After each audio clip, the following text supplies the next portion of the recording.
আজ আমি দেখাবো তোমাদের কলকাতার বুকে সবথেকে একদম সস্তা দরে মাত্র ২,০০০ টাকা দিয়ে সরকারি হোস্টেল পাবে তোমরা। কিভাবে দেখে নাও, হোস্টেলটা দেখে নাও কত সুন্দর ঝিকঝাক এবং নতুন হয়েছে হোস্টেলটার লোকেশন হচ্ছে চেতলা।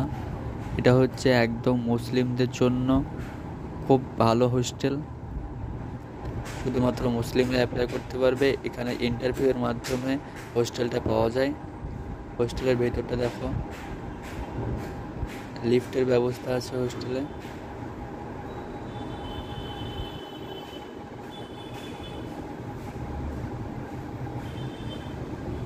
হোস্টেলটা 7 তলার হোস্টেল।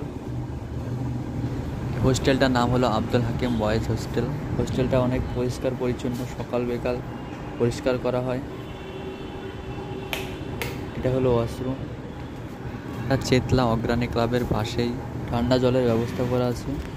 পেছনে সুইমিং পুল আছে, পাশে মসজিদ আছে, আবার পাশে একটা ফিল্ডও আছে। অনেক পরিষ্কার পরিচ্ছন্ন হোস্টেলটা। হোস্টেলের রুমটায় একটা রুমে 4 জন বা 5 জন থাকে। বেডগুলো তোমাদের আমি দেখাচ্ছি। একটা করে আলমারি, একটা করে চৌকি, আর একটা করে টেবিল, একটা চেয়ার দেওয়া হয়। এটা হচ্ছে একজনের জন্য। তো তোমরা অ্যাপ্লাই শুরু করে দাও।